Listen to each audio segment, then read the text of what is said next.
Hello friends, কেমন আছো সবাই? আশা করি সবাই খুব ভালো আছে। আর আমিও কিন্তু খুব ভালো আছি। তো দেখো, সকাল সকাল কিন্তু আজকে বেরিয়ে গেছি আমি, বোন আর আমার মাম্মাম। তো আমরা এখন যাচ্ছি মাসির বাড়িতে। তো মাসির বাড়িতে যাচ্ছি একটা কারণের জন্যই যাচ্ছি। তো আর সোনাও অনেক দিন বলছিল যে মামু যাব।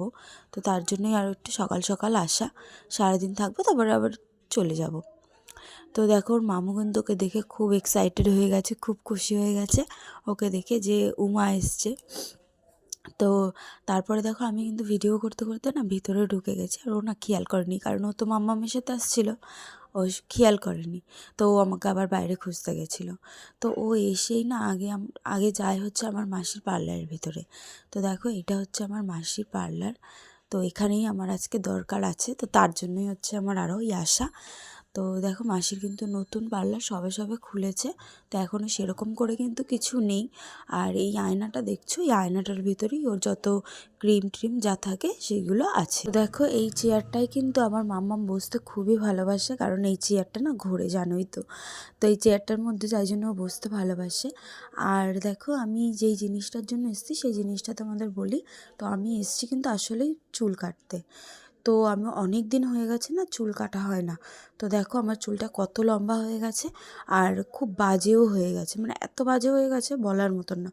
এই রাফ চুলগুলোর জন্য না আমার আরও অন্য চুলগুলো উঠে যাচ্ছে।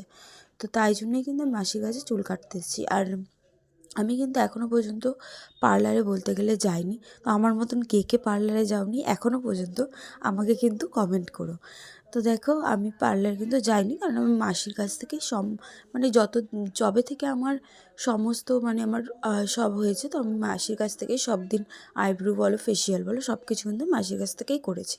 তো দেখো, আমি কিন্তু এখন চুলটাও মাসির কাছ থেকে কেটে নেব।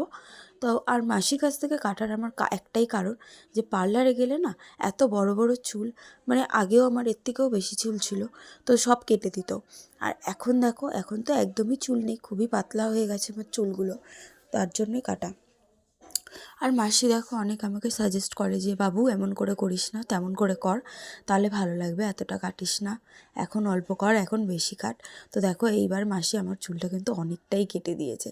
আর আমারও কিন্তু খুব কষ্ট হচ্ছিলো যে চুলটা কাটছি, কিন্তু কি করব বলো, এত বাজে হয়ে গেছে না চুলটা, তো কাটতেই হতো। তো দেখো, মাসি বলছে সামনে থেকে কি করবি বল। আমি বলছি মাসি অল্প করেই কেটে দে। তো মাসিও বলছে অল্প করেই কাট, কারণ বেশি কাটলে না তোকে এখন ভালো লাগবে না। কারণ আর আগে কিন্তু আমি বলে রাখি, আগে কিন্তু আমি এই যে আমার সামনে যা চুল দেখছো, আমি কিন্তু এর থেকে অনেক ছোট ছোট করে চুল কেটে ফেলতাম। তো দেখো, আমি কিন্তু জানো, একদিন না আমি মাসির কাছ থেকে কিন্তু চুল কাটার জন্য অনেক কেঁদেছি যে মাসি, আমার সামনের চুলগুলো একটু ছোট করে দে। মাসি তখন এত ছোট করে দিয়েছিল না চুলগুলো, যে আমার হেয়ার ব্যান্ড ছাড়া কোনো উপায়ই ছিল না। তো দেখো, তারপর থেকে কিন্তু আমি আর সেরকম অত ছোট চুল আর কোনো দিনই কাটি না। তো মাসি যেরকম বলে আমি কিন্তু সেরকমই চুল কাটি। তো এটা আমার ইয়ে। তো দেখো, আমার সোনা এখানে কীরকম দুষ্টুমি করছে, ও খুবই দুষ্টুমি করে জানো তো এখন। তো দেখো, এখানে আমি চুলগুলো দেখো, আমার মামা মেরি চেয়ারটা এত ভালো লেগেছে যে ওটা বলছে ও বাড়ি নিয়ে যাবে। তো তার জন্য দেখো, ওর মামাকে ডাকতে যাচ্ছে, ও একা যেহেতু পারেনি, তো ওর মামাকে ডাকতে যাচ্ছে যে দুজনে মিলে চেয়ারটা নিয়ে যাবে। তো দেখো, ফাইনালি আমার চুল কাটা কিন্তু হয়ে গেছে। তো কেমন লাগছে দেখো, আমার চুলটা অনেকটাই ছোট হয়ে গেছে জানি, কিন্তু কিচ্ছু করার নেই, এইটুকুনি আমাকে কাটতেই হতো। তো তোমাদের কেমন লাগলো বলো চুল কাটাটা। তো ফাইনালি কাজ হয়ে যাওয়ার পর কিন্তু দেখো আমরা বাড়ি চলে যাচ্ছি। তো তোমাদের ভিডিওটা কেমন লাগলো, যদি ভালো লাগে অবশ্যই কিন্তু লাইক, কমেন্ট আর শেয়ার করো।